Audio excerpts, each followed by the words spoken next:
Assalamu alaikum hormatly vatandaşlar. Saparağa salamu alaikum. Aleyküm Vatandaşlarına da salam. Aleyküm selam. Aleyküm selam Saparağa. Salamu alaikum. Sağ olun, oturar mısın hemen? Şükür daya Murat. Dur. Özünüz näli yaşlılar? Şükür daya. Beden bir tap var. Ona şundan birinci ilkinci gezek gene aydın nemiz bilen söhbetleşliğe gittik bolup. Ören saat şeytip yaşygytlaryň gıylan gelilen gelip koşulmagy elbetde inni baydagy olur almalı elini. Gatygda hani göreli dinläli näme soralar var, näme pikirler var. Biz näme aýdyp bilýät, näme goşup bilýät.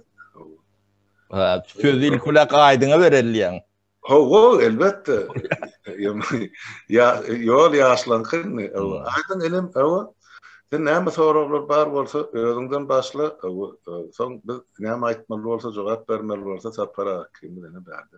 Bolýar. Vatandaşlar salam size de. Indi ine Halmyrada sizden berdi bugün. Mende şuňaly näme bardy? Adalat hakynda gurrun etsek. Yani adalat, hak, hukuk, kanun.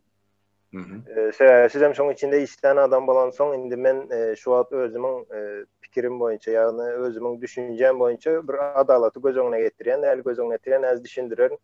Soňça ýalňyşmy, dogrymy ona aýdarsyňyz. Näsep bardy? Indi men şu adalat diýende başlan wagtym şu adalatyň näme hakynda. Aslında adalat ine adalat üçin diýerler ýa-da adalaty goramak üçin diýip bir topar ýanky guramalar var, yeneler var, nämeler var da. Ýöne men üçin adalaty goramak gerekdäl. Sebäbi adalat näle diýsemkem. O zat bar zat we öz-özüni gorap bilýän zat. Ine Türkmenistanda da şu gün adalatsız diýerler da Türkmenistanyň ýagdaýyna. Halmyrada munam siz torag belläp goýun. Türkmenistanyň ýagdaýy adalatsız diýil ýa. Elbette häzir şona eger Türkmenistanyň ýagdaýynda ine adamlary ýanky individual bolup göz öňüne getirseň, ýagny bir bolup göz öňüne getireňde adalatsız bolup biler. Ýöne şol kartinka uzakdan sereden wagtyň ýanky umumy näme seredeňde da diňe Türkmenistanyň özüne seredeňde men pikirimçe adalatsız däl, adalatly şol. Sebäbi adalat ine Ýewropaň döwletlerinde näle ýaşanýan bolsa biz hem şoň ýaly ýaşamaly diýip pikir edýäs. Biz şonu ýaşamak üçin Ýewropa halkynyň ýa-da beýleki şu wagtda demokratik döwletlerden halkynyň oňat ýaşaýan döwletlerden halkynyň geçen ýoluny geçdikmi, geçmedik. Sen o ýolu geçmän, olaň ýaşaýyşynda şo bir näme bilen ýaşasaň adalatly bolarmy? Men pikirimçe adalatly bolmaz. Onu indi kiçeldi aýtsam ine sene gündüzin ýatýan, hiç zat edeňok. Goňşuňam akşam nahar ýyjek, akşam öýüne sıçjak, şoň üçinem işleýär gündüzin. Indi akşam goňşuňam ystöýde garyn dok ýatsa, senem işlemen ystöýde garnyň dok ýatsa adalatly bolarmy diýjek bolýan, adalatsız olara. Ýagny biz şol adalat üçin, şoňa eýe bolmak üçin näme etdik? Indi men üçin adalatsız ýer ýokdur. Dünýäň hem merem adalatlydyr. Ine Türkmende bir nakıl var da işlemedik de işlemez diye. Şolun bir adalaty görkezýän nakıl diýip pikir edýän mene. Sebäbi hiç zat etmän bir miwe garaşmak men pikirimçe dogry zat däl. Ve adalaty gorajak bolmagam gerek däl. Adalat ol şoň ýaly işleýär, ol edil tebigatyň kanuny ýaly. Sen eger ine şu gün bir zat etseň, ertir miwesini alarsyň. Ýöne sen şu gün otursaň, ertire garaşyp miwe ýejek diýip onda aç galýan. Bulam adalatdyr, bulam adalatlydyr diýip pikir edýän men. O erwet zat ekip gowda adalat bilmersiň. Hawa ýa-dan bolmasa ýanky ýalyna ýene şu zatlar var da kitap ine Türkmenistanda şu wagt men öz şäherimde aýdyn men bilýän 2 sany kitap satýan näme bardy. Oň içinde de sen isläň kitabyny tapyp bileňok. Kitap ýok. Ve şu taýda kitap satýanlarym ýanynda başga zatlarym satýar. O kitapdan hiç kiligi ýerdeji ýok. Sebäbi adamlar şonu baryp alyp okanok. Ine Kerim Gurbanefeň kitaplary bar, Mahtumgulyň kitaplary bar, beýleki Pushkiniň kitaplary, Dostoyevski şolaryň bar, rus edebiýaty bilen türkmen edebiýaty bar, beýleki Ýewropa, Amerika ýok şu taýda da. Ýöne men aýtjak bolan zat mine biz kitap okamyzok. Ýöne beýleki ösen döwletlere seretýäs. Şolaň halklary hatda şol diňe ýanky ikinji el kitap diýilýär-de.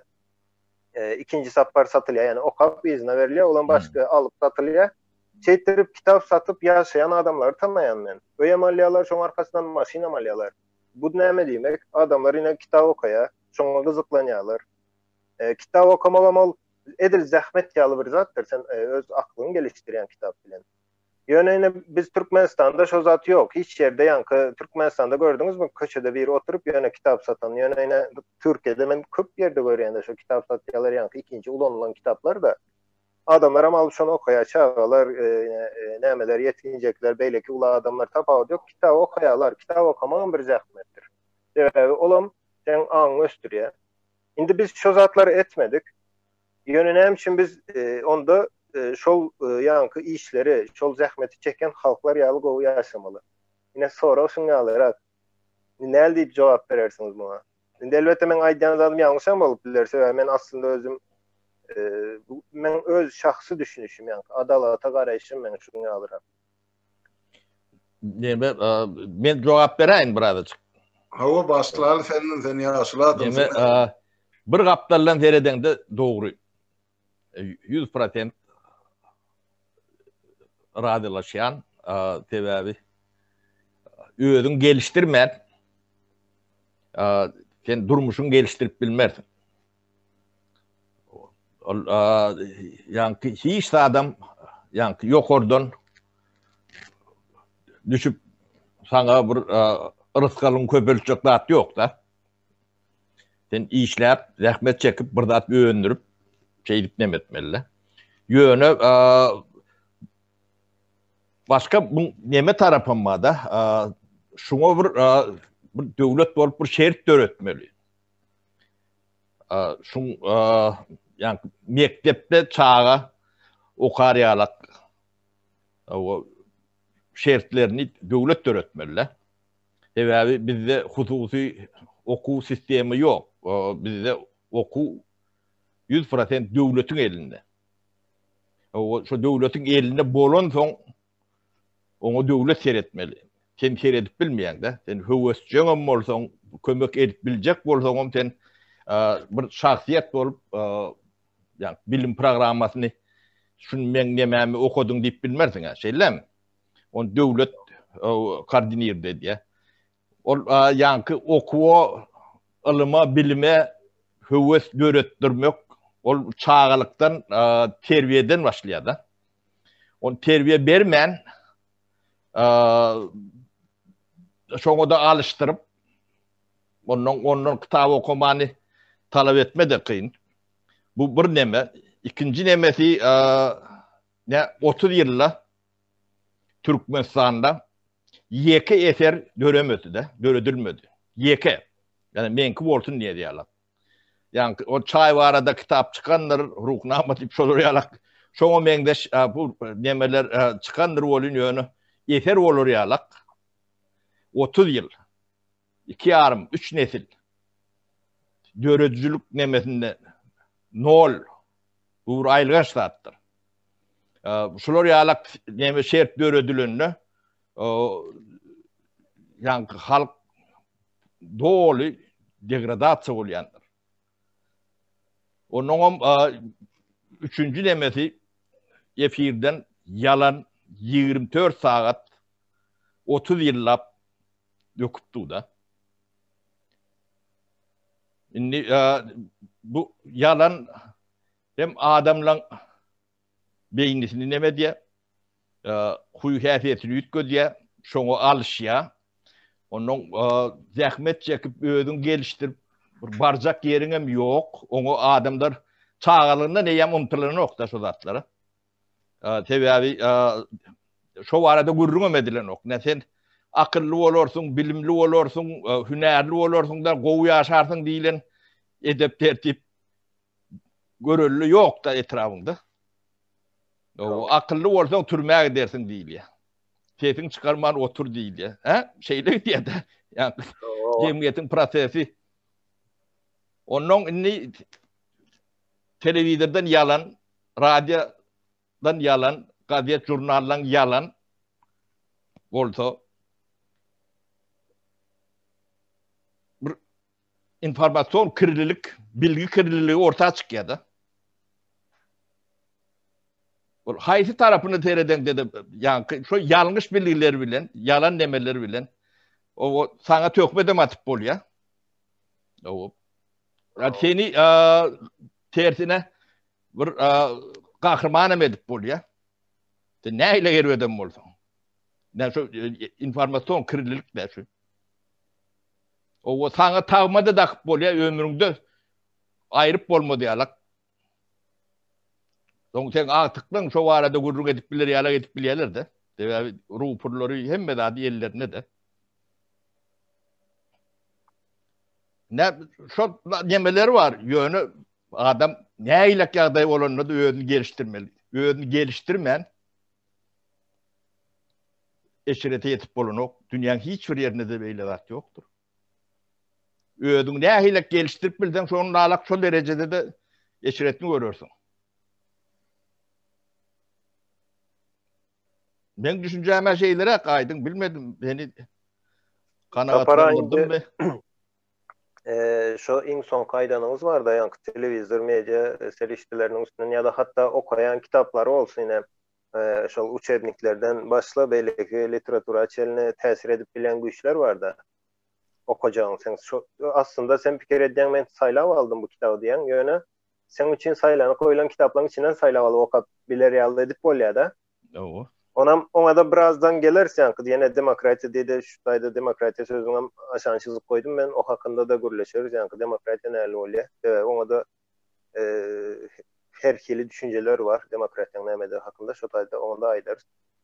Şimdi Halmara da sizin fikrinizi alsak adalet var arada yine şu aydılan zatlar var arada yine size şunun içinde işlediniz siz has neme dersiniz de Valiya tavır İlkinci nöwetde gelin häzir şuýda bir zada düşünelim. Bizim halkymyz adalet diýip näme düşünýär?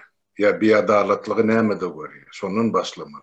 Sebäp hiç bir kada kanunyň işlemeýän döwletine adalet barada gurrun etmek bolunma. Sebäp näme üçin? Eline emeliyetin, eline wezipesi bolan adamlarda hemme bir kanun hak hukuklar var da olar kanundan yukarıda duran adamlar kanunu ya kanunçuluğu esirmeyen olar etçegini etip dine öz şahsi durmuşu bilen şahsi baylığı bilen meşgullanıyor. Beyleki adamlar ya beyleki garajdarlar oların eden ettilerini görüp özlerini kemsedilen yağdayda duyup ondan şu tayda aydiya bir adaletli değil durmuşam adaletli der, kanunum adaletli der, hükümetim adaletli derleyen neticen çıkarıyor. Ama sen yani filosofik içemeleşmen de aydındır. O bir gününü mesela biz adaletli durmuşu ya devleti demokratiyan kuracak deyip Avrupa birleşimi tereden bilen erti Türkmenistan'ı şop olmaz. Sebep bunların medeniyeti, geçen yolu, ıkbali, sosyal beyleki şertleri Türkmenistan'ın kendi tepavutlu. Mentalitede halkın an düşüncesi. Şunun için orası şu yere gelip durdu.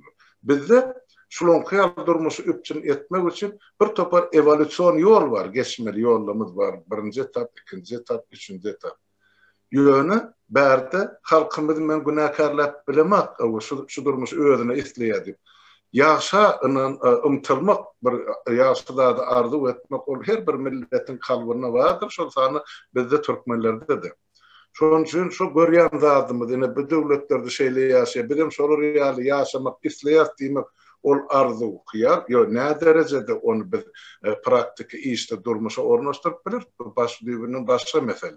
Ornaştırmak için yani kısa paragan aydı şiyarı devlet çağanı küçüklüğünden çağılar bağından sonun okul ılımlı bilimli etmeği devletin borcu var. Şol yani ılımlı bilimli bolup yetişenden son yaşıgıt ya yaşı öz durmuş yolunu öz sayla var. Onun yine çatırkta durup nira gitmek. Yine şu adaletli yol yine bir adaletli yol. Elimde vazife var. İşten kovulayansam oğurlanım özüm gidip yaşatan bir yağdayı var. Yok. Men kanunun şaýynyň çykman, alın hak hukuka razy bolup halkymyň içinde arkay gezip ýaşajak diýip ümtilýän adam başa durmuşy var. Ine men adaletli, beadaletli durmuşy halkymyzyň beýnesinde çözgüdürine şeýle görýän. Şunup bildin mi? Men hava sağ olun. Men şu sizin aydan adalatınızı aslında men deňlik diýip pikir edýärdim. Sebäbi kanun her bir adama ýa-ni konstitusiýa deň şertleri berýär.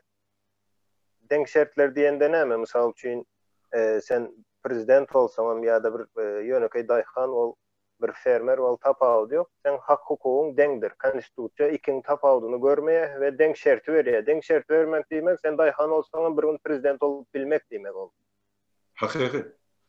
Ýöne sen daýhan bolsaň hiç zat etmän prezident bolsaň ol adalatsyz bolar. Ýöne prezident bolmak üçin göreşmeli, aklyňy östürmeli, düşünjäňi östürmeli, dünýä garaşyň giň bolmaly. Yani dengligi aslında şol konstitusiýa bilen adalat indi näl diýin? Menem düşünüp bilmemişim sizden soraýanda.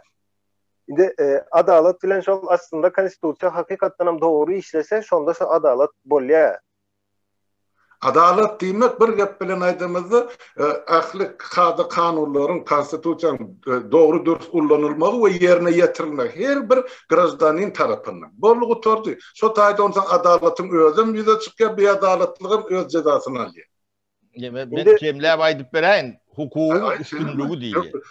Aydın bilen gaty gowy diskussiýa. Ýok. Ýa-da pikirini bilmek gaty gowy sapara. Wezipeň üstünlügi däl, hukugyň üstünlügi diýip bir düşünje bar da. Owa. Hukuk kemme üçin deň bolmaly. Hukugyň öňünde kimem bolsa boynu gyllan inçe bolmaly. Prezident bolsun, jurnalist bolsun, ýa-da beýleki bolsun. Ýöne biziň deme görýän demelerimizde ýa-ni administrativ resurs diýilýär da.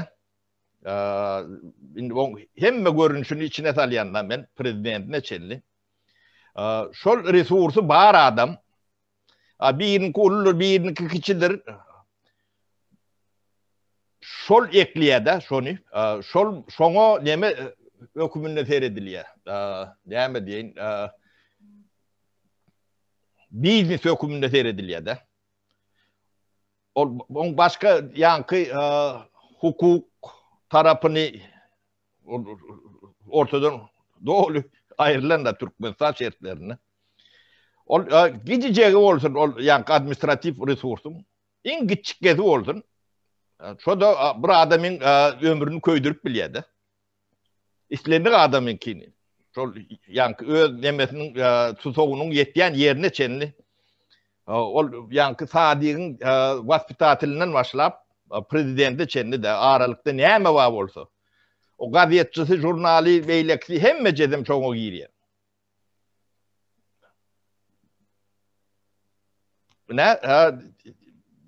Şu düşünjäni nädip aýyrmaly? Şonu ortadan aýyrmasak, o taýda hiç demokratiýa da yankı öz üstünde işleme de öz üstünde işleyen adam o cemiyet barınırmaz. Öz aralarına sığdırmaz. Sen yani ortada beyli var onu diýerler de. O neme gorsun? Ne mennalak gorsun. Ben beýleklere kan meňdemeýän bolma cemelle. Onun yankı ruhpurları var ellerine. Ne hal muradı şu at adamini yankı çiğliğine bişirmeyen iyip bilye deyip şonu inandırıp bilyeler de. Sen ondan çoğunluğu kendi şonu yeter yala edip bilyeler de.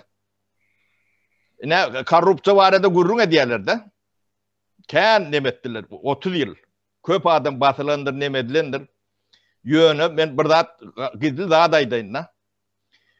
Esasi oğurluk eden adamla yekece bir yerem tuturon neldir. Yeke bir yerem. Ben o pulun niyden ayrılayanını, ne edip bolunayanını bilen adam da. Ne şol demeni aylap yörün adamla yeke bir yeri. Ödem 30 yılım deme kıykılıktır. Ne ol oğru bu doğru. Yönü hakiki oğurluğun, hakiki demediyen adamın yeke biri. Ne onun adamlara baha beri verin. Yani orgunluğun, yani medyan, beylekin Nemesine cemiyet baha vermeliler. Tapara.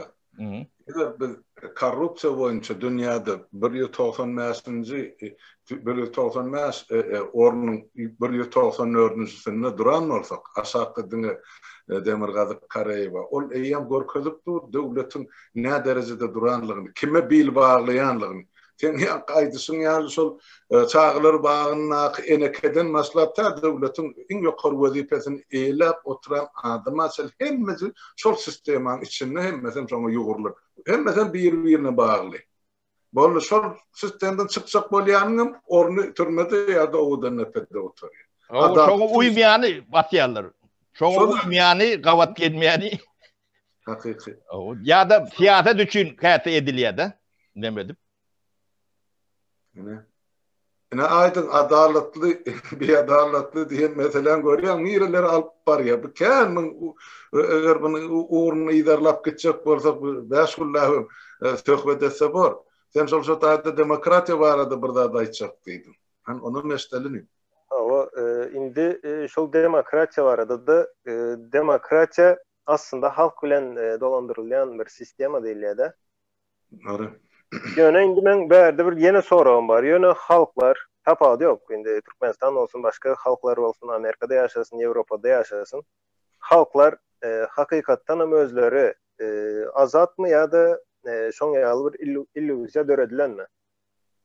Sebäbi şoň zat bar. Ine media diýen zat bar da. Şu wagt men fikrimçe iň güýçlü yaradan şu media, ýani habar serişdeleri. Sebäbi adamlar yani ösüp ulalıp şol dünya garaýşy ýa-da pikirleniş sistemasy yine sapara azjygan aýtda halmyra dağın diýdi adam iýe diýip çykarsaň diýe mediada şonu adamlar inanar diýe. Adamlar inanan soň halmyra da siz onu edin etmeň tapady ýok. Adamlar inanan soň olan kellesinde ýem şol ýanky otur ýem. Şol oturan soň kellesinde olara meýem yalan dogry diýip näme gelene o zady. Deriňemek kyn bu zatlar. Deriňep bilen o Türkmenistan adam sizin ýanyňyza gelip sizden sorap bilmedik üçin olara näme ýakyn ýanky telewizorlar, jurnallar, gazetler ýakyn bolan üçin olarda da aýdylan informasiýany alýa adamam şeýdip programlanýa diýip bilýände edil kompýuter ýaly. Sebäbi ýaşlykdan ine men özümden mysal aýdan men kiçi wagtlam Niyaz Suňa çykyp goşga aýtmak arzu etdim. Çağalar çıkıp goşga aýtdy, menem telewizorda her gün görýän şonu. Her gün indi 7-8 ýaşymda hatda goşga atlaýatdym. Kakama haýyş edýärdim. Şuňa bir ýere gelýär diýse menem aýtdym, bizem gidelim menem goşga aýtjak diýärdim. Doğru. Sonra menem onu indi kakama öwreden ok, ejeme öwreden o ýazatlar. Men nirden öwrenýän? Telewizorda görýän. Sebäbi ine şeýdip meni şolar programlapdyr da 8-9 ýaşymda men şo wagt. Indi men aýtjak bolan zadym demokratiya diýip pikir edip bileriz biz. İslendik ýerde de. Ýöne aslında şu bizim kellemizdeki pikirler özümüze değişdimi ya beýleki ýanky nämelere değişdi. Sebäbi adam aslında şu näme aýdyk gideren her bir adamın bir zatdan guly bolýar da. Biri wezipen guly bolýar, biri pulun guly bolýar, her zat guly bolýar. Pul üçin jurnalistler näme üçin işleýär? Pul üçin. Olara men olara da düşünýän. Iýmeli, içmeli, gowy maşyn minjek, gowy jaýda ýaşajak bolsaň pul gerek sana. Pulu kim berýär? Hatta şol sana pul töleýän yer döwlet kanaly ýa-da döwlet gazeti bolmasa da hususy gazet olanda da hususy kanal olanda da şu wagt islendik bir hususy telewizionyanyň ýanky Amerikada olaýsyn şol. Şonu izini izarlap görsen şu hususy telewizionyany finansiýet edýän hususy firmalar bardyr. Indi sen şu firmany şol telewizionyaya ýa firma bagly diýmek o sebäbi ýönekäý adamlar ine bizim ýaly watandaşlar, işçiler olary finansiýet eden ok. Olary finansiýet edýän ýokarsynda finansiýa nämeler, institutlar, zatlar bar. Olaňam öz nämeler bar, interes bar o taýda. Ve şeýtirip adamlara bir hili näme pikirler berilýär-de. Ol indi Türkmenistanda men näme diýsem, Türkmenistanda 7/24 şoň ýaly işleýär telewizionýa. 7/24 şol adamlaryň aklyny ýanky meýnisini ýuwmak diýende men o. Meýnisini ýuwýarlar. O tabi öz islen nämesini oýýarlar. Ýene şuňa zat bar. Ine diktatordan görýärler-de. Şu wagt diktator edýär, şol gitdi düzelýär diýär-de. Men daşary ýurtda ine bir ay olan değildir. Berde bir ölen tanıştım, iş üstü ölen. Olam Türkiye vatandaşı. Son Türkmenistan'da zattıysam onun bir Türkmenle işleşen eken. Sonra aytti şunun sizin dedi bir oğlan dedi bizim yanımızda işleye. Onun karındaşı mı? Karındaşa değildir indi. Berde hemşiresi diyorlar da şu Türkmenistanlı yenen biri. O diye geldi diye iş soradı diye. Bulam onu işe yerleştirdi diye. İşinden men tap verdim diye. Yöne işe yerleştiren için yarım aylığına aldı diye de. Siz diye ne için beytken diye. Siz Türkmenler ne için beytkeniz diye. Şimdi son yarım aylığını almagam Türkmenistan'da yetişmiş şartları yani televizyonda gören zatları, öğretilen zatlar ulan diktatör yok verdi. Onun yanında tanan olan gören ama diktatör ona git son yarım aylığını al diyen yok. Yöne entegem şu kelle koyulan programı kellelerine koyulan düşünceler dünyanın yerine gitti de işleye de şu. İşlep dur. Evet beylek ne içindir beyleki düşünceni alıp bilen oklar olar. Ne da seriyorde çıkan son azrak bir fikrimi ütködüp verdi. Yine kitaba mokap bolya istendik bir ne mokap bolya. İnternetten açıp istendik kızıklanan zadını öğrenip bolya. Yöne ne içindir şu Türkmenistan'dan şu zatlı alıptır. Ve şon bilen da seriyurde de devam ediyorlar.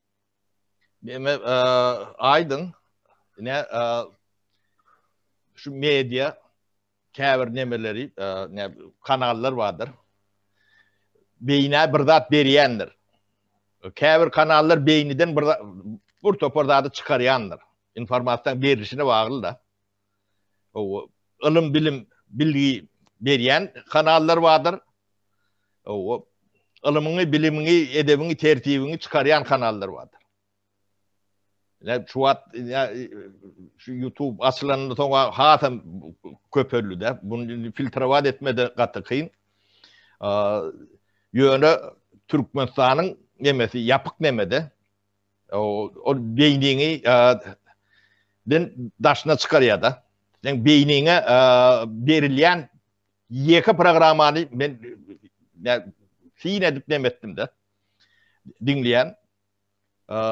Ödüm beriliş nemesi 50-60 sözlüğün kendinden yani ulanılan kanallardaki ulanılan sözlüğün yani Türkmen sözlüğün nemesi ödüm ütken yok gününe de şunlarla. Halkın içinde de 50-60 sözlüğün kendi ulanılan oklarım. Bu tavoy nemede de şunlarla. Şimdi bu cemiyet neyle korktur deyip soruyorlar da şu 50-60 söz bilen o niye akvarıp bilersin? Sen beynine mi geliştiren o? Onun... Sapar haberde şu, ben bir zadaydayım da, yani filtre deydiniz de. Demet? Filtre deydiniz, şu filtravat edip bolanok deydiniz ya informasyon şu WhatsApp'ta. Indi şunun için filtravat edip bolanok aslında yine siz onu filtravat edersiniz. Ben halmıra da edip biler, ona da yani filtravat edip bilyaniz. Sebebi ne için edip bilyaniz? Oku, bilim, yani kelledeki bilgi şunu filtravat ediyor aslında. Kellende vaxtın geçmeyle adamın kellesinde yani filtre emele geliyor da informasyonu şu süzgeçten geçiriyor. Gereğini alıyor, gereklerini kabul eden o. Şimdi bizim Türkmenistan'daki vatandaşlarımızda şu filtre hiç hili ne edilmendir de şu filtre emele gelmendir. Şunun için ne informasyon verirse şunun informasyon veriliyor. Yankı nemede. Sonra yine jurnalistler gazetten, kitaptan, indi men jurnalist divaydan da verdiğine neme diyeyim ama gazet, televizyonya, internet tapağı yoksa jurnalist yankı olur öz nemelerini yaz ya da araştırmalarını zaten yaz ya da. Jurnalist yalan söyleye divaydık bilecekler. Doğru naydar. Sever jurnalistler manipülasyon ne edilyendiğini o hemmeden kovabilen adamlar. Ne edip manipülasyon edip bolya adamı. Yankı beynine informasyon yazıp bolyanı bilyerler.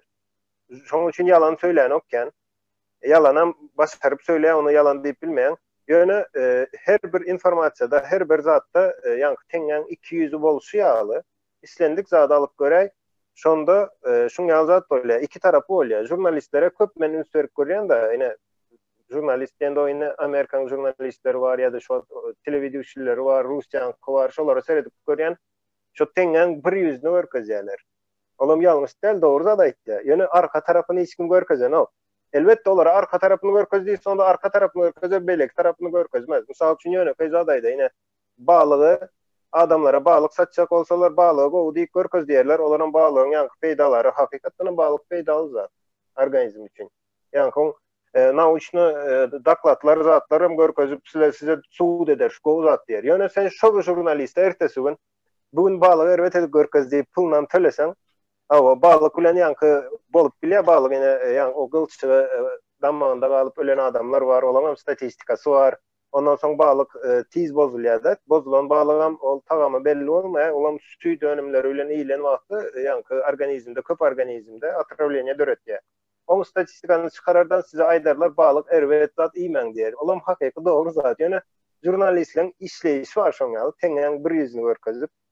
Bulam şol adamlardaky ýanky filtrin ýanky kellesindäki süzgeçiň men pikirimçe bolmazlygyndadyr diýip pikir edýände. Haýsy informasiýany berseler şonu alýarlar. İznan näme üçin diýip soran ok. O intellektiňe bagly. Yani bir köp nemani dinlediğinde de dinletme gelen o. Ne oluyor? O informatı berende de bermende de şu filtre olmalı. Aydın şeyler. Men neme özüme yani many tapamokda. Bana gerek geldi. Men gıdıklandıran ok, gıdıklandırıp bilen ok. O yani käbir temalar var, men giýje ünüdem dinläp bilýän. Tebe gıdıklanýan. Ne? Şoları alak bolup gidýär bu zatlar. Şo zat indi sapara sizde şo geçmişten galan zatta yankı geçmişten diýemde siz geçmişte diýmek bir okan kitabymyzyň sany 400-500'ü geçen soň şo filtr isleme emele gelýär olaýam. Seni hem goraýar şo filtr hem östürjek zadam şo filtr seni. Yine şulan hemmesinin kökü yankı bilimden gelýär. Halmra da başlan bize demokratiya diýip temadan çykyp gitdi. Seri sapar şuňa bolýar. Bir zat hakynda gürrüň etýär, soňam başka yerlere gidýär. Dogry. Ben demokratiya barada bir wajip diýip hasaplayan soram bar da. Yine şu demokratiya köpçülük tarafından dolandırılmak ya da halk tarafından dolandırılmak. Yani bu soru halmra da siz için yine yankı parlamentte işleriniz için sorayan. Şimdi böyle halk tarafından dolandırıyor dedik de. Yani eğer köpçülük diyelim yine Türkmenistan şertlerinde köpçülük bilimsiz olsa vatandaşlar sizem katı görmen bilimsiz diyende sebep hakikattan hem şoňaly. İçinde menem var sizin içinizde. Cahil menem var. Menem cahil. Menem şonu yeňme üçin okayan edýän. Hemmemiz hem cahil biz Türkmenler. Indi köpçülük cahil olsa onda devlet cahiller tarafından, bilimsizler tarafından dolandırmalı bolýar da. Demokratiya seretsek. Eğer demokratik devlet olacak olsak, onda içinden akıllı adamlar çıktı olan sözü geçmez hiç yerde. Onu el bolýar ve ya şoň öňüne nädik geçip bolýar Halmra dağı.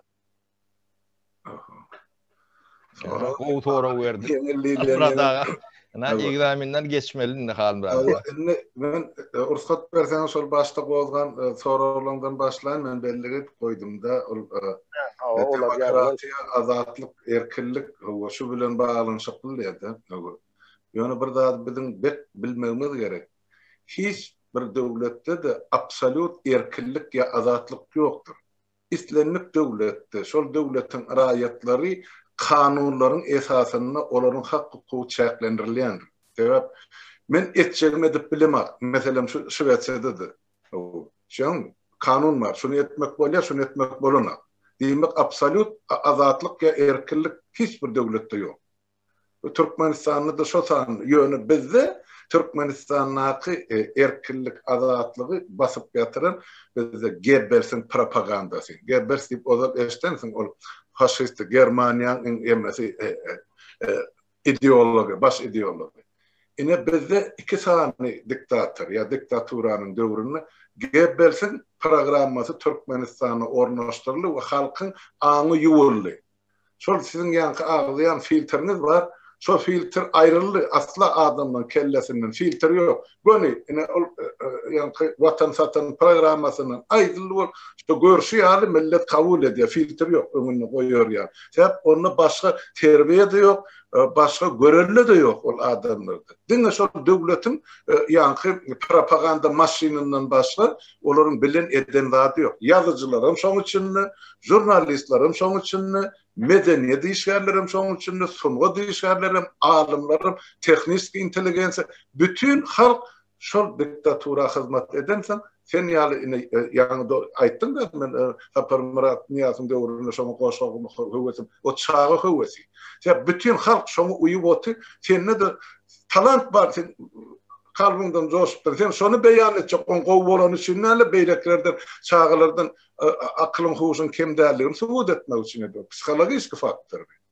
Ýöne bizde şu duýguny hökümet aldyda hamirmaýa edip öz peýdasyna ýogurup, indi halkana lal hem kör hem keredip goýdy. Ine ol ine demokratiýa ýa azatlyk barada pikir. Emma diktator barada aýdylmaly bolsa ýa diktatura barada. Mundan laýyk 26 ýyl bolup barýar. Sapar agaň aýdan bir sözü bar, şundan 25 ýyl boldu. Bizim diýär her bir türkmeniň kalbyny kiçijek Niýazow ýaşaýar. Eger biz şonu öz kalbymyzda öldürip bilmesek, onda bizim Niýazowdan tapawdymyz ýokdy. Ine şol. Bar şo her türkmeniň ýa Türkmenistanyň kalbyna bar. Ene menem şol kyýaly bolsa menem şeýdip dolandyrar ýa-ni beýdip halkyny mezur eder da. Eger şo duýguny öldürip bilsek, onda biz onu normal adam ýa ine dünýäwi düşünjeli grazdanin ýa-da raýat bolup biler. Eger şonu etmesek, onda diňe wezipe amtalýan ine 200 adamdan biri bolup biler. Ol 2. Indi sen berem soraň. Ýanky şol sen aýtdyň da kanunlar eger şu mahal gurban bolup gitdi, täze demokratik döwlet kurjak bolsak, barjaklaryň şota ilmsiz bilimsiz galan nesil onun jahil, sizin öz sözüňiz bilen aýtdyňyz diýerli. Adamlardan ibaret boljak diýär. Ýöne bir zat aýdym. Müştaýdy aýdym maňa dogry düşünjek bolla. Ýanky şol 92-nji ýyldan bäri SSR darganyň soň şuwuna çelli. Şimdi bir ýyl aýryl beýle. Şoňa çelli halkyň öňüne çykyp çykyş eden adamlaryň sany şu 2 barmagyndan kändäl. Şol rejime garşy durup, ýa siýasata garşy durup, ýa täze döwleti düşünürjek bolup, ýa kabul etdirjek bolup, ýa şoň urna ylgan adamlar. Şondan kändäl açyk mass mediada çykyş edýär. Emma bu konsere yüzlerce adam var. Demek şolun hemmecini jahili aýdyp bolmada. Yarın jahili bardyr, akyllysı bardyr içinde. Bar, görüp otyp. Ýöne olary hökümet galrydan atda depesinden pres bolup basypdyr. Elbetde birinji ýanky saýlawlar isle parlament bolsun, isle hökümet bolsun, ýa sud hakimligi bolsun, dürli elementler gelip biler, şol sany ýanky şahsy bähbidi liderleýän adamlar gelip biler. Ýöne şu ýerde halkyny berk durup kanunlaryň berjaý edilmeginiň tarapdary bolsa, özlerine filtr goýsa, döwletiň şuň edýän gebers propagandasyny ortadan aýyrsa, onda adamlar oýlanyp pikirlenip başlar diýen men ullukan umyt bar. Ondan men bar bil baglayan sayda görüngünü geldi de yerine. Men şu sen nesiliňe ýaşlara bil baglayan.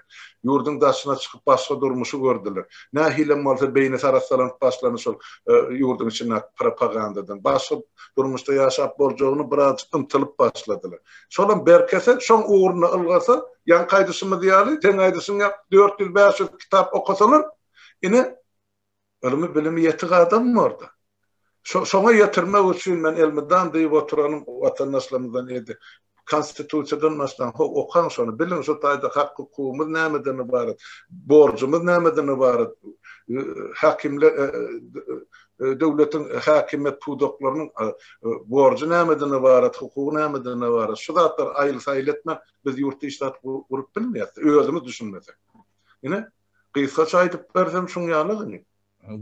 Ben geçtim şu parlamenti gördüm. Onun için de şu Sovet dövründe de gelirler. Şu 10 deputat yoktu. Şu halkın aladasın edip çıkış ediyen adam. Ya biraz şu reglamentini yüklettirecek bolyan ya devleti başka tarafı ümidini dartacak bolyan ya bir täze pikirler girecek bolyan. Qaran şol ýokardaky elini galdyrsa hemmesem elini galdyrýar. Şol elini ýatyrsa hemmesem ýatyrýar. Şolar ýa deputatlar gelipdi. Indi Halmyra da menem aýtjak bolýan zadym şo da ine şol siz şo parlamente işlen döwrüňizde aýtýaňyz, biz azlykdyk. Ýani men aýtjak bolan adamam halkyň aladasyny etjek adam azlyk we öz aladasyny etjek adam köplük bolsa, yine o taýda demokratiýa seretjek bolsak, demokratiýada köplüğün aýdan bolýar-da. Demokratiýa diýmek köplüğün aýdan zady. Demek öz aladasyny edýän adam köprek bolsa, halkyň aladasyny edýän adamlaryň sözü geçmez diýjek bolýanda. Şoň öňüne geçip bolarmy? Şonu çözüp bolarmy şo problemi? Aydın ben cevap beren dur bir zaman sapara o parlamente tegişli soru. Elbette şol parlamente köpçüligiň şol ýeme şahsy bähbiden arap parlamente geljek adamdan sanyny köplük bolaýmagy mümkin. Ol mümkinçilik ortadan aýrylanak. Ýöne men şonuň bolmajagyny bir zat ynandyr ýa. Ine 30 ýyl bäri halkymyz ejir çekip gelýär. Faktiski gördük. Iki diktatorda nämeleriň ykbalyny her bir öýde bolup geçen tragediýa bardy. Ine şol gaýtalanmadylygy üçin şolar ýal adamlara ýol berilmez ýa bermezler diýen men ullukan ynam bar. Şonu ynamyny berkitmek üçin şol degisli kanunlar kabul etmeli şol ilkinji parlamentde. O kanunlar nämeden ibaret, onu ýuwaş-ýuwaşdan halkymyza aýdyp ber, filtre goýmaly şolaryň öňüne. Ýani şu filtrli gurruna geldi. Geçmedi ýani. Şoň üçin illüstrasiýa diýendim şo bilen baglanşykly. Şol Niýazyň döwründe ýa Gurbanyň döwründe ol haram milyon, orlarça milyon dollar gazanan adamlar bar. Tirýekden mi, başga sowdadan ýa halkyň döwletiň gaznasyndan şolar geljek bolsa pul berip näme o dakylar ses bermezmi? Şolar getirmezlik üçin illüstrasiýa diýen şol termini orta goýýar. Siz ýaly arasy, göwün arasy, el arasy, pikir arasy, ýaşlar, ulular gelip işleseler, şonu döwlet düzeler. Eme Halmurat arasy hapa adam ýani on hiç bir kompetensiýasyny beýan eden nokta. Doğru. Ýani döwleti kompetensiýa ýöredi. Hüner ýöredi. Sen arasy bol, hapa bol, kirli bol, ak bol, ol adamyň arasadygyny, hapadygyny kim bilýär? Kanun işlemeýän ýerine kim bunu kefitleme berip bilýär? Hiç kim. Kim berýänem bolsa özü bir demesinden deme bolmaly. Günäsini, biriniň günäsini üstüne alýan bolmaly. Bolwam bilýär, bolmanam bilýär-de. Kompetensiýa bu teknokrat demäň nemesdir. Ýani şu wagtky öňe çykan bilenem ol adamyň kompetensiýeti badilen manini beren o. Olam dogry. Ha? Dogry.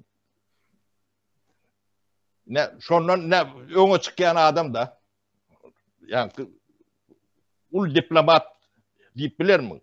Ýok. Ya ulu teknokrat ýani bir injinier ýa ýene bir zat ýok.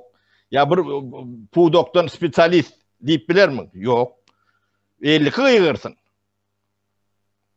On kompetensiýasynyň nemesi däl.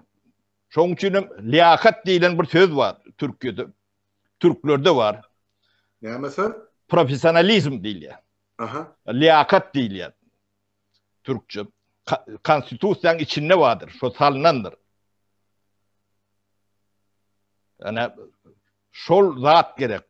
Ol hapa arasa neme ol bir ýani bir bitawoy nemäň nemesdir. Adam hapada bolup bilmez, neme de bolup bilmez. Oňa hapa adam almaly bir topar adam çodordanynla aýdyňla arasynda adam bolsa şonu hap edip bererlerden ertir onu bunu hatardan çıkarırlar. Olar ýalak nemäni ýani döwlet guruluşyny siýasatda da dilalmaly adam däldir. Hapa arasy kim için onu neme berýän? Kefitleme berýän. Onu diňe süýt kefitläp bilýändir. O arasadygyny, hapadygyny ýa beýlekidigini. Sapara, dedim şonu aýdýar, illüstrasiýa geçilen bir adamyň buyrugy bilen edilen, komissiýa tuzulýar, komissiýa suwda geçilen, suwd karar çykyr. Şulardan meselem döwlet wezipesini eýerlemekden 3 ýyl 5 ýyl mahrum etmeli. Bolugy total suwdyň karary. Ýok, ol adamlar barada okey. Ýöne sen täze döwlet kurýan. Yok, niteğde devlet da şolun içine mümkün kadar şol önkü rejime ya sisteme hizmet ederlerden arasarak adamlar getirmeli. Şey mi? Yine de şu profesyonel adam gelmelidir. Arası hapa değilim. devleti profesyonel değil adam dolanıp bilme esasen hükümeti. Şanım ol siyasetçi değilen ol ağzına geleni samrap bilir. Yönü devlete çörek beren yine de hükümet bilen profesyonel her öyle iş. Çöreği halkın ödü, adamlar ödü, kazanıp ödü yer. Şoları kazanır yalak etmeli. Elbette mekanizmini devlet olan bilene olan yerine orup buğday ekip bilesi yok. Yani şu mekanizmi ornaştırmak için profesyoneller gerekti. Onun için yörütü yankı teknokrat devletin nemesini devlet mekanizmini kurmalıdır. Şoňa şo taýda filtr goýmalydyr. Şo taýda devlet nemesine yankı profesyonel nemesi yetmeyen tecrübesi, bilimi, ilmi adamlar geçmedi yalak, şolary yalak filtr goýulmalydyr. Şo filtr goýulmasa bariyer diýil ýa-da. O taýk yankı bokurdagy çenesi gowy işleyen rahat barar ýöne nämetjegi belli däl. Aydın şeyliden şu berde indi sapara şu problemalarymyzyň öğrenmek üçin şu ulu problemada şu aýdylýan zatlar. Biz üçin bolup biz ýygnap problem ýok professional nemeni. Döwlet kurjak bolup görsen ýöne uslovny şeyle. Bolun ýok. Sebebi adamlarym edilen işe seredilen ok aýdylan zady seretdi. Yine en bir kıyın tarafı da şolda aýdylan zada seretdi adamlar. Aýtýan mysal üçin adamlara söz bersen, şuňa diýip söz bersen, ondan ýöne bolmy bolmaz muny hiç kim pikir eden ok. Yine şoň üçin şoňa adamlar ulolýar da Türkmenistanda şu wagt näl diýen bilgisiz ýankı şu eline öpüp näme edip bilsen sen ulolup başlaýan da Türkmenistanda. Ona hiç hili işini bilmek gerek değil. İş edip bilmeyem gerek değil. Şoň ýaly bir sistem arýar. Aslında hawa seni işin edip bilen ok, başaryp bilen ok, o taýda ol gurulap biljek bolýan bolsaň, o söz bilsen şahir ol, git kitap ýaz, näme peýdaly zat et diýjek bolýanda. Eger sen dile çeper adam şahir olur. Bir näme ýaz kitap ýazar. Ine sen peýdaly ýeriň. Ýöne sen ýeriň ýankı döwlet işinde däl diýip pikir edýän. Mesela döwlet işi aňsatsat däl. Döwlet işinde şuňa zatlar bar da, şo döwlet işine girdiň mi işleýän mi? Jogapkärçilik diýmek. Ine biz ine Türkmenistanda ýene şuňa bir zat bar. Türkmenistanda ine grajdanlary öz şo vatandaşlyk borjumyzy, şol jogapkärçiligi hem ýerine ýetirip bilemzok diýip pikir edýän men. Nirde biz yine öz hakkımızı talep etmedik. Aylığımızı alamızok şu oçura duruyoruz bankamatikte şu aylığı almalı. Sen hakkın ol, işledin, işlen son aylığını almalı. Hakkın yöne şunu talep edip bilemizok. Bizim jogapkärçiligimiz değil mi? Ya da biz yine konstitusiýany ütkötýärler. Şol konstitusiýa bizim jogapkärçiligimiz değil mi? El bir adamın üstüne düşen jogapkärçilik ütkötmeli. Yani şu karşı çıkma ya da ütkötecek olsa da ütkötüp biler halktan talep bolan wagty. Ýöne biz şu jogapkärçiligi ýene etip bilemiz. Indi döwlet wezipesine gelende sen jogapkärçiligiň müňlerçe million esse köpelýär diýip bilýän men. Sebebi ýöne bir ýankı etrawyň häkiminiň bir karary 10 müňlerçe adama täsir edýär. Diýmek jogapkärçiligiň hem sen edýän kararyňda ýa-da berýän kararyňda ýa-da edýän işiňdäki jogapkärçilik eýem 10 müň adama täsir edýän bolsa 10 müň esse artýar diýmek. Dogry. Aýdyldy. Deme bu mesele aydın katı kıyın meseledir. Ben ne realini производствоň adamsa önümçülüm. Men ne yankı zalatoy potensialiyada yankı bilgin emen hazinalary adamlar varda, spesialistler. Yani öz nemesinde erbap dil ya da Türkçe yankı şo nemede bir nomurla pudogal ya bir nemenal şolor yala adam tanıyanlar şonu Türkmenistanyň içinde elimiz çıralı gözläp bir yerik üýşürmäle finansıp köpüsini üýşürüp birlikde şol adamdan ben adlarını aýtsam biriniň hem adyny bilmeýän. Eşdenem dälsiňiz. Yöne Türkmenistan'a yankı göstürecek adamlar şol adamlar. Düşünýärem, bilýärem, nämetmelligini bilýärde. Olong ne awraý wadyr, ne ütgöşük aýlygy wadyr. Wezipesem ne üstüne bir yankı tamtyrak başlyk bolsa o janyny ýakyp ol işini taşlap gitmeli. Ya da bir bolgusuz jurnalist üstünden arda ýazyp nemedip peçat edip maskar etmeli. Ya yeni bir zat onun kuşkuru ediýärler-de.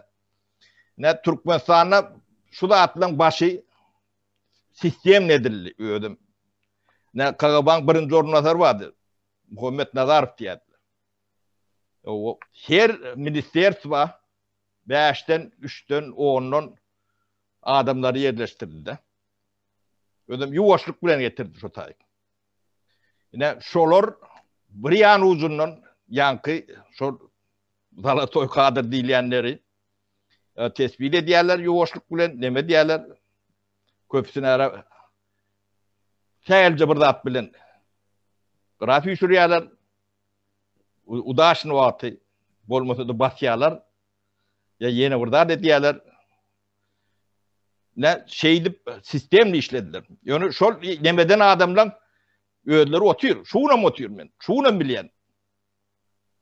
Şuna çennem otyr şol adamlar.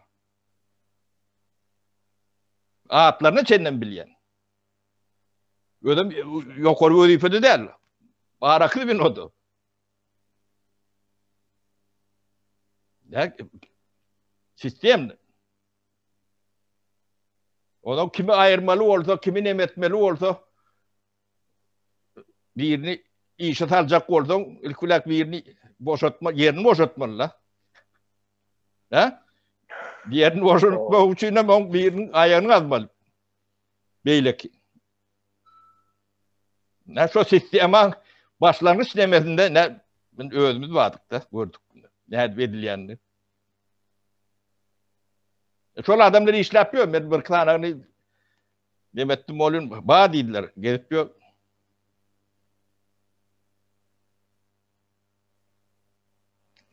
Ne? Türkmeniň nemesi. Sistem. Ödüm onu hemme diktatörler görýärler. Yok.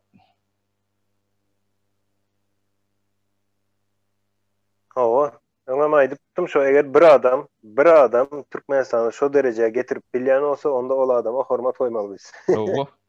Bir adamın başajağı işi de, bir adamın 100 adamın da işi de esas şu daşynda köp adam var o taýda. Hatta bizim özümizde de günä var. Onu boynumuza alaýmaly hukmany suratda. Indi bugün men sorajak Sapar aga çözüm näme? Çözüm kıyın. Çözüm ilkulak probleman nämelerde nirelerde ýatanyny tetbik etmeli, bilmeli, düşünmeli, onu halka düşündürmeli. O problemalaryň nirden gelendi, nähilek bolandygyny, nähilek ýagdaýdadygyny, durmuşyň nirak ýetenligini, sebäplerini ýemedi bilinmese, düşünülmese bu meseleni çözüp bilmeýär. Onu diňe diktator aýrylany bilen bundan gowy boljakmy, erwet boljakmy soru alamatdyr. Ne köp partiýalyk demokratiýa diýip gyrýarlar da. Ýöne köp partiýalyk okey, ol hukman bolmaly. Demokratiýa o da hukman bolmaly.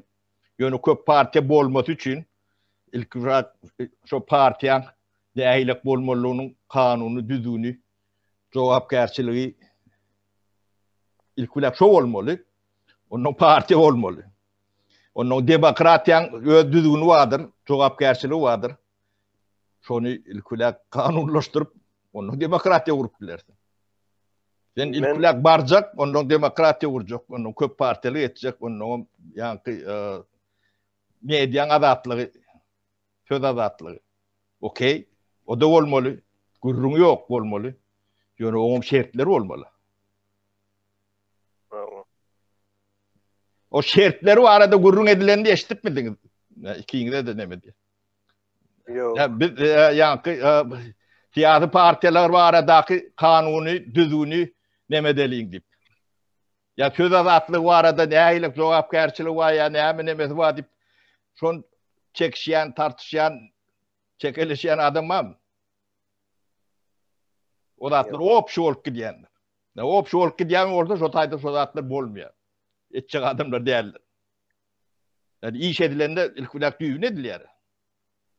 Fundamenty bolmaly, ha?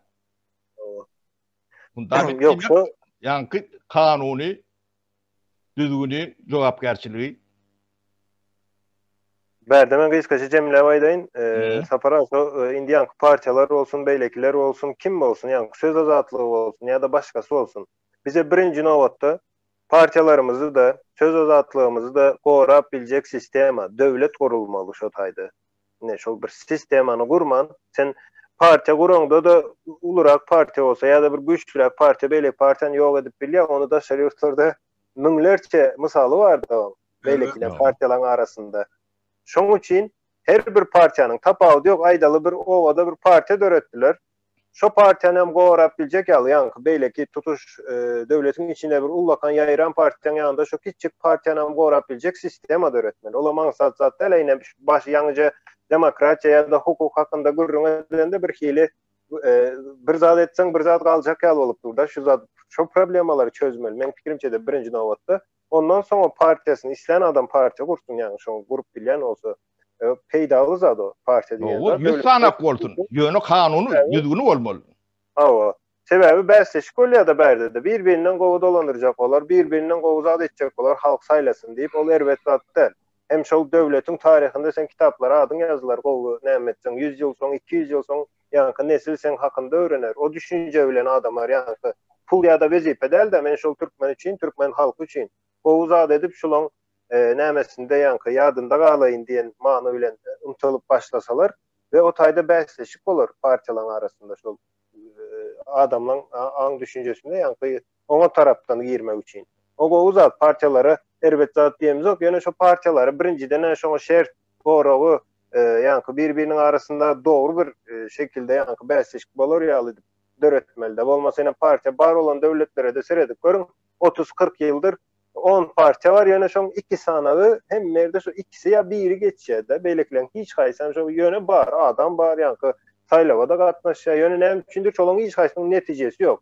Oň ýaly partiýa bolsa olam hazynaň ýükü diýmek. Hazyna da adamlaryň kisesinden çykýar, adamlaryň naloglary bilen. Olaň bilen sen o partiýaň hiç 30 ýyldyr hiç zat etmän, diňe saýlawa gatnaşyp gelýän partiýaňa oň resurslaryny garşylayan, ýa-ni hazyna halkyň pulundan garşylayan, onda näme üçin gerek o? İş etmeyen olsa. Hiç sahada peydası yok bir zadyň. Olam näme üçin yok? Şo döwletlerde de şert yok da. Öňden şo şertler döredilmendi. Dogry düzülmendi şo döwlet kuruluşy fundamenti. Mene şoň ýaly pikir edýän. Gatı dogry aýdýan zatlaryň aýdym bir görýärmi? Şol partiýalary isle kiçik partiýa bolsun, isle uly partiýa bolsun, yerli partiýa bolsun, respublikan meşhurdak partiýa bolsun, hemmesiniň şerti den bolmaly. Oňa ulusyny uly göz bilen, kiçisini öwey göz bilen garamak bolmaýar. Ýöne şu deňagramlygy saklamak üçin partiýalaryň arasynda ilkinji nowbatda biz häkimetiň 3 pudugynyň arasyndaky deňagramlygy döretmeli. 4-nji häkimetin ýa-ni bir metbuat we habar beriş terişdeleri. Olaňa hukuky bolmaly. Ýöne her bir hukukyň gapdaryny hökmän şertde borçy bolmaly. Şeň borç bolmasa onu edenetlik bolýar. Islenlik häkimet pudugyny aýdyrnalar. Partiýalaryň şoňýan. Men şoň üçin aýdyp otyn, bir ýyl bäri düşündim. Bize şu taýda ýurdun daşyna döredilen partiýadan hiç ýylyk peýda ýok. O taýda partiýan işlemäge hiç ýyl mümkinçiligi ýok. Taýda kanun ýok o taýda. Türkmenistan. Şunu täzeden dödüp parlamentda karar, kanunlar kabul edilenirse şoň esasyna partiýalar diziler. Soňraky indiki 5 ýyl içinde şol partiýalar öz güýjüne girer, soňraky 5 ýylda parlamentde saýlanjak adamlar proporsional ya da majoritar sistemin görnüşinde saýlanyp biler. Şuňdan proporsional we majoritar nämedir? Şol majoritar bolanna halk göle saýlýar, ene sen kandidat öz etrafyndan ya o andan şäherinde sen halk görýär, sen saýlýar. Proporsional bolany partiyalara paýlanyp berilen orun markim näçe prosent ýoklarlygy üçin şonça berildi. Biz haýsy ýoldan gitmeli? Dolu parlament majoritar sisteminde diňe halk saýlamaly. Ya dolu ýa-ni partiýalaryň eline berilmeli. Ya da ikisi garşyk sisteminde saýlanmaly. Bu soruların hemmesi halka berilmeli ya parlamentde çözülmeli. Edilmeli da, Türkmen aýdýan zatlaryň edilmeli. Kynam bolsa, biz şu zatlaryň üstünden geçmeli. Ýöne bir topar adam, öňe çykan adamlar, şu döwürde, täze döwürde öňe çykan adamlar, şu zatlary öňsürmän bar belanyň körüni, diňe şu Gurban Gulyny aýyrsak, durmuş düzeler. Ýok, düzelmeýär. Biz sisteman aýryp, şoň ornuny düýpli sistema gurulmajak bolsa, biz düzelmeýär şol döwlet. Sapara gaýdy boldy. Bolmajak nädip biz dogurmaly, ol boljak zat däl. Ýöne elbetde kadr gyçylygy görünüp dur. Ýok o taýda. Belki bolmasa daşyndan kadr çağırıp getirmeli bor döwlete işlemäge. Maslahatçylar çağırıp getirmeli bor. Ýurdun içinde täze ýa-ni tehnika institutlar, universitetler onu açmaly. Ýaşlar daşar ýurtlar ýa-ni uğratmaly, okuwamy, kursamy şeýtirip ýuwaş-ýuwaşdan arassalanyp 5-10 ýylyň içinde özümi tutmasa bir ýylda 2 ýylda düzeder ýaldatdy. Men özüme şeýle düşünýär. Deme şu wagt demeye gawat gelýär-de. Ne 3 nesile goloy. Soğutsuz galan neme wada. Indi şolar yetişip şuun döwleti ýönetmeli, dolandyrmaly adamlar da. Şolon nemesi kapada nemesi ýok. Kwalifikasiýasy ýok. Şu taýda gaty uly boşluk bar. Onu biz şu taýda daşyna da görýärse.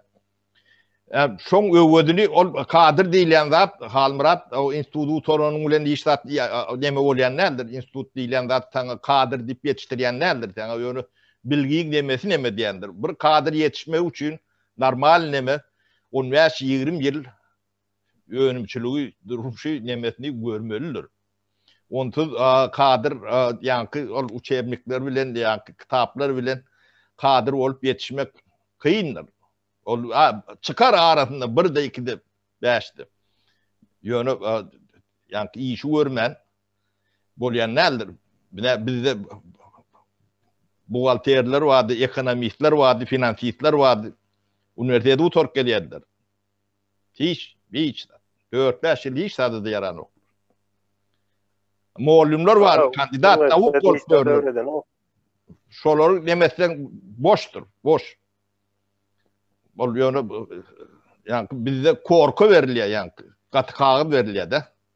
Ekonomist ýa näme diýip oň içerigi ýok. Mazmun bilen, many bilen doldurulan neme ýok da. Durmuşda da ýa-ni düzgün ýok. Ýa-ni praktikany alaýyn diýende de işläp duran bir mehanizm bolmaly sen öwrenmek üçin. Dogry praktika ýok o taýda. Onuň sen praktikany alyp bilen ok da. O kıyın zatlar bu zatlar.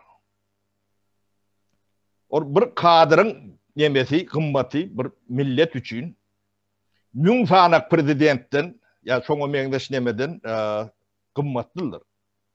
O kadir diýilen zat bir günne, 2 günne, 5 günne ýetişýän nädir? O da käse bolýanam däldir.